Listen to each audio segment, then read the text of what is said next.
How are you all? I'm back with a new video. So 5 minutes before I have ended one movie जिसका नाम है After Earth. और whenever I watch Will Smith movies, I feel like this is absolute cinema, और I can define this is a cinema क्योंकि उनकी script selection से लेकर dialogue delivery, acting, सब में वो टॉप नॉच है। और एज़ यूजुअल इस मूवी में भी उन्होंने बहुत बड़ा बम फोड़ा है। एकदम आंखों से एक्टिंग करते हैं विल स्मिथ, हमारे फेवरेट, मेरा तो पर्सनल फेवरेट है। तो ये मूवी जो है, इसमें बाप बेटा दिखाया गया है। जैसे कि परस्यूट ऑफ हैप्पीनेस में उन्होंने बहुत पहले काम किया था, तो उसी की सक्सेस की चलते ही उन्होंने सोचा होगा कि इसमें भी काम कर लेते हैं। और डिफरेंस बस इतना ही है कि ये बहुत अलग स्टोरी है।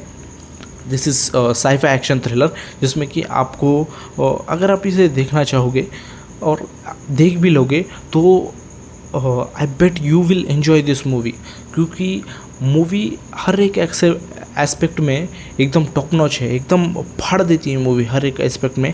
लेकिन उस टाइम पे फ्लॉप हुई थी, इसलिए इसका ज़्यादा नाम नहीं है। और हगा तो सिर्फ उसके बेटे नहीं है, क्योंकि थ्रू आउट द मूवी उसका सिर्फ एक ही एक्सप्रेशन था, डर का, और वो भी एंड में आते आते एक ब्रेव वॉरियर के फीलिंग में मुझे ट्रांसफॉर्म हो जाता है। तो एक्टिंग में उतना कुछ उनके दम नहीं लगा वो बच्चे के, लेकिन विल स्मिथ भाई आंखों से एक्टिंग करता है बंदा। मैं तो ऐसे स्पीचलेस हो गया जब देख रहा था। मुझे इम्पैक्ट फील हो रहा था कि ये जो सीन है वो मेरे दिल पर वेट डाल रहा है, ऐसे बर्डन डाल रहा है, ऐसा फील हो रहा था उनकी एक्टिंग की वजह से। So story is about to set in a future, जो कि जिसमें धरती का एनवायरनमेंट अभी ह्यूमंस के लिए सूटेबल नहीं है। तो कुछ प्रोजेक्ट्स के चलते ह्यूमंस ने अपनी स्पीशीज़ को बचाने के लिए एक दूसरा ग्रह ढूंढा और सक्सेसफुली वहाँ पे अपनी स्पीशीज़ बिठा भी ली, और वहाँ पे बहुत बड़ी सिविलाइजेशन भी फॉर्म कर ली।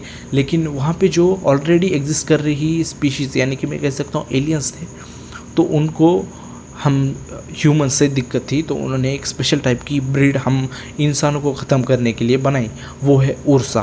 तो इस उर्सा से ह्यूमन सिविलाइजेशन को बचाने के लिए हम ह्यूमंस ने एक स्पेशल टाइप की आर्मी बनाई। और उस आर्मी में हमारी अभी जैसे आर्मी है वैसे ही वहाँ पे बनाई, लेकिन विद फ्यूचरिस्टिक वेपन्स और हार्डकोर ट्रेनिंग। हाँ, तो अलग अलग ऐसे क्या बोल सकता हूँ मैं, अलग अलग ऐसे पोजीशन है कमांडर की वगैरह। तो वहाँ पे इस मूवी में हमें ये दिखाया जाता है कि जेडन स्मिथ जो है वो भी अपने फादर जैसा, अभी विल स्मिथ इस मूवी में के सबसे बड़े कमांडर है और सबसे ब्रेव, जो कि डर पर विजय पा चुके हैं। और एक बार कोई डर पर विजय पा लेता है तो उर्सा को वो नहीं दिखता, और एक टर्म है घोस्टिंग नाम की, तो वो आपको मूवी में ही पता चलेगी, मैं अभी वो स्पॉइल नहीं करना चाहता कि हाँ। तो विल स्मिथ जैसे बड़े कमांडर है, तो उनके बेटे को भी उनके जैसा बड़ा कमांडर बनना है, लेकिन due to some reasons he is not able to catch that position, और उसको कमांडर एकदम छोटी पोस्ट भी नहीं दी जाती। वो हर एक एस्पेक्ट में नंबर 1 होता है, सिर्फ उसको ब्रेवरी में वो मात खा जाता है, वो ब्रेवरी में पीछे रह जाता है। तो इसी रीज़न की वजह से उसको कमांडर, या फिर मैं कह सकता हूँ कि आर्मी में भर्ती नहीं किया जाता। हर साल उसको बोल दिया जाता है कि अगले साल ट्राई करो, अगले साल ट्राई करो। तो इससे वो फ्रस्ट्रेट हो जाता है। और इसे छोड़कर भी एक और रीज़न है जिसकी वजह से मूवी में थोड़ा टेंशन बना रहता है, तो वो आपको आगे पता चलेगा। पर्सनल है उनका, फैमिली मैटर ऐसा समझ सकते हो, ज़्यादा कुछ मैं ब्रीफली नहीं बताऊंगा।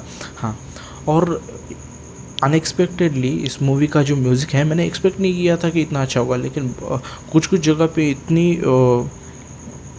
इतना इम्पैक्ट किया है ना उस म्यूज़िक ने कि मैं खुद इन्वॉल्व हो गया था सीन में। अब क्या होगा।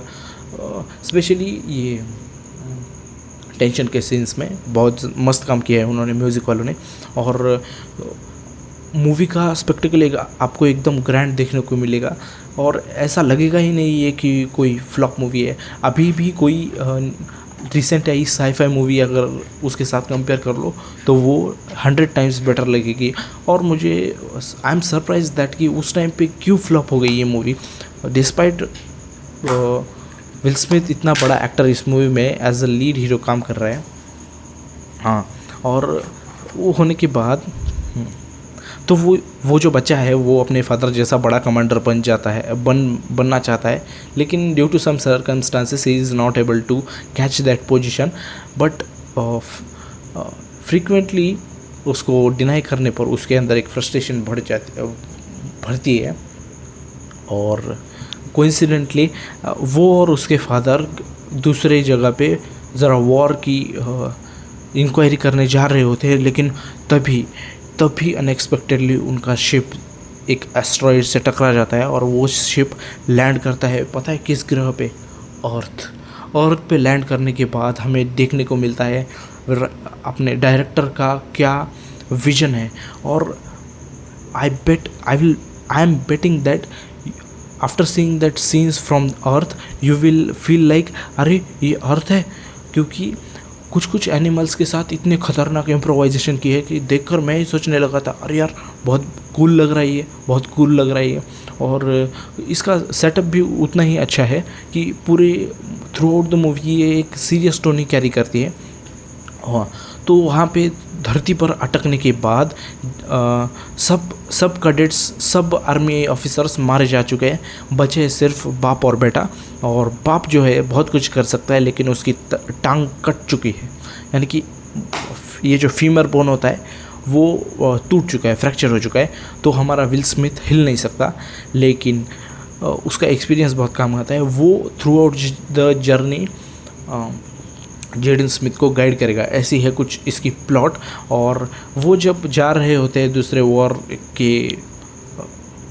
के लिए, तो उनके स्पेसशिप में वो मॉन्स्टर भी होता है फॉर रिसर्च एंड डेवलपमेंट। उसने इन आर्मी ऑफिसर्स ने उसे जिंदा ही पकड़ा था रिसर्च के लिए, लेकिन अगर अब ये इतना बड़ा एक्सीडेंट हो गया तो वो भी धरती पे खुला घूम रहा है। तो ऐसे ही बहुत बड़े खतरों के साथ साथ इस उर्सा को भी टैकल करना होगा जेडन स्मिथ को।